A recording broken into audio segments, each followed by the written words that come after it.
we're back at it today, fixing old equipment.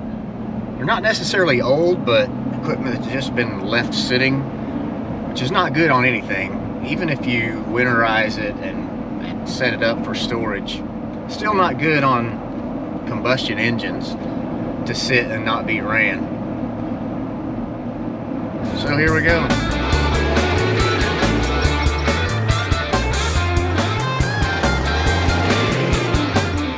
So we got the Gladiator hooked up to the small trailer so we can retrieve this buggy. This is a Yamaha U-Max. It's a gasoline powered little dump bed cart. It's auto start, you know, you press the gas and it fires right up. It's been sitting for longer than it should have. We'll probably put a battery in it, clean the old fuel, new fuel filter, spark plug. It'll probably start right up. Probably do an oil change while we're at it, because it never hurts to have fresh oil in something just because it's unknown. Next project potentially is this Farmall Model H. It's kind of per request to get this thing up and going. Not necessarily restored, I don't think, because I really like the patina on it. I think that looks perfect. It still has that sort of a red oxide color. It's not necessarily rusted. I mean, there's things that are leaking all over it, but you know, it's pretty, I think stuff like this is pretty rad. How it has the, like the original, well, the oil filter is basically a cartridge type that goes in this housing, and you can still see this Purelator label on it, which that kind of stuff's cool. Anyway, this is a small crop tractor, or a crop row tractor, something like that. They made these from 39 to 53. This is a 1952 model. They're 4-cylinder gasoline engines. Serial plate gives you kind of the identifier. That number range will tell you about what year this one was produced. And they made, you know, 10 to 20,000 of these things. I want to say like every year in that range, and then they replaced it with the Super H that they only made for a couple of years. But these are super popular. It's kind of probably be a pain to sort of flush everything and get it going. I'll try not to do a complete restoration. Let's just get it running. But it's 6 volt. They do sell those batteries, so that's available. Of course, muffler I tried to remove to pull it into this garage, and it just tore right off. So it didn't go as planned, I guess you could say. Anyway, that's a 1952. It's made by International Harvester, and they're up in, like, they were in Rock Island, Illinois, which geography. That's like right across the street from Moline, which is where all the green stuff's built. So anyway, let's get this thing loaded.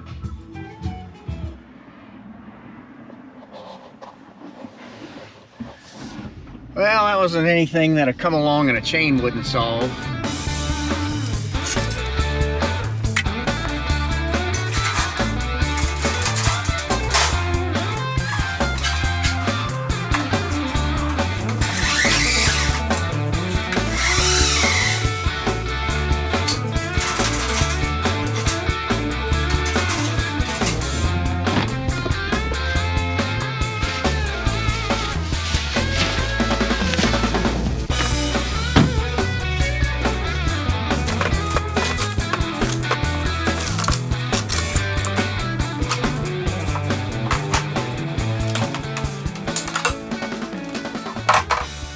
So, air filter didn't look terrible, but those are kind of a special order item, and you just can't run down to the parts store and get them. So what we're going to do is get rid of this old fuel, put fresh fuel in it, change the spark plug, change the oil, battery in. I bet it'll run. Alright, so I'm about to drain the oil. I've got my pan under there, and then you can see the fill is right here. It just calls for 10W30, just general motor oil, which got a couple of quarts earlier. The spark plug is here, which I picked up a new NGK BPR5ES because that's what the internet said it took. And then a little small inline fuel filter. Actually, that should be fine. These things don't pull a lot of gas. So we have fresh fuel in this can. Also, one thing you want to make sure you do not do, if at all possible, don't run that E10 gas that's got the 10% ethanol. in equipment like this with plastic tanks because they're not very resilient to ethanol. Not good for this type of equipment. Also, if you have an old fuel jug, you probably love the fact that it has the vent and just pours out without all that pain in the butt that the new gas cans have. So the pro tip of the day is, if you have a Tractor Supply, this is where I bought these from. Now, officially, these are for if you have an old fuel can and you need a replacement filler neck. But they just happen to come with a new vent cap and everything in case someone was to happen to want to convert one of the newer ventless fuel cans into this. So this is our new battery. We picked this up from AutoZone. I didn't realize batteries have gotten so expensive. Like 120 bucks is about as cheap as you can buy a full-size battery. This one has 600 cold cranking amps, which is more than sufficient for this single cylinder engine. So when we get that changed, put that fuel in, and I cannot recommend Seafoam enough. I love this stuff. It's what I use to winterize my boat and lawnmower, most all of our power equipment. Also just running it through your engine just for cleaning the parts. Like that carburetor's probably got some fuel that sat in it for quite a while. And it's going to be handy to run that Seafoam through there to clean it. Now I will drain this fuel bowl on this carburetor to make sure the old stuff is out of there, because if you guys have worked on something that sat around for a long time with gasoline in it, it starts to smell like furniture varnish. That's how you know you need to change it. But you know, I've never ran into a problem with gas up to 100, 120 days old smelling bad or going bad. It lasts quite a while. So remember to use that Seafoam if it's any kind of equipment like a power washer or something that sits around too long. You're not going to want that gas to go bad, especially when it's in the parts like the carburetor and fuel lines.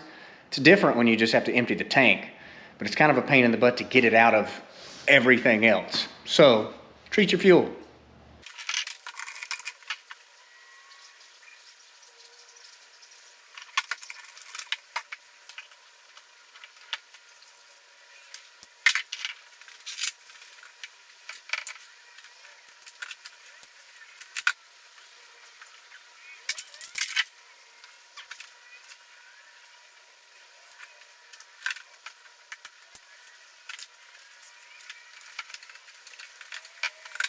We went ahead and jacked it up a little ways so we can get under this beast.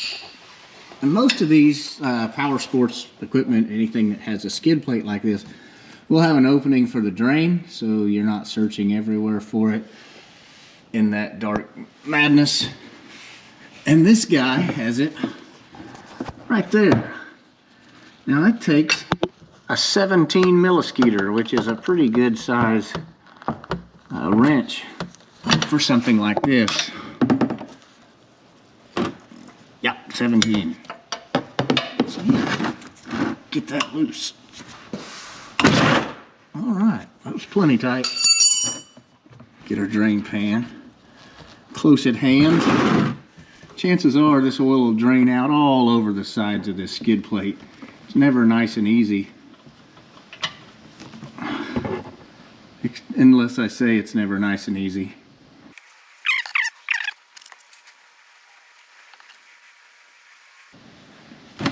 We're just going to let that sit there and drain as much as it wants while we do other things. Like I noticed we may want to use a shop vac and get some of this junk out from where the air filter housing is, and we'll get the spark plug changed also.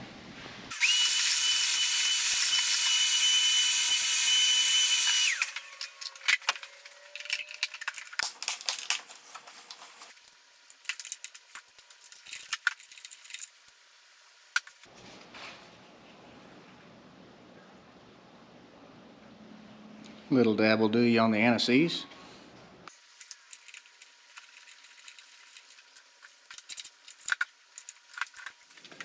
All right, oil quit draining. Put this baby back together.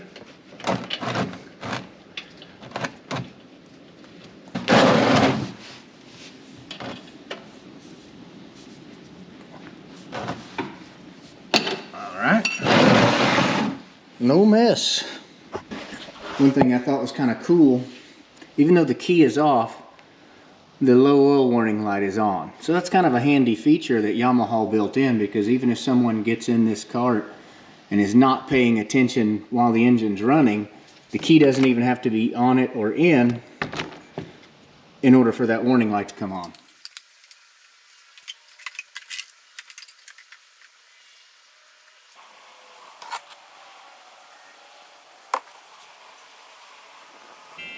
Well, I tell you, that couldn't have been more perfect. We're right at the top of the hashed area on max, and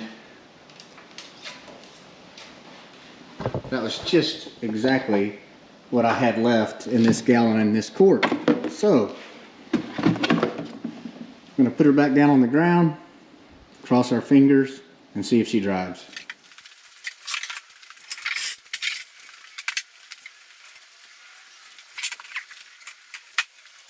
Moment of truth. Boomer, you ready? Come on, let's go. You ready? Yep.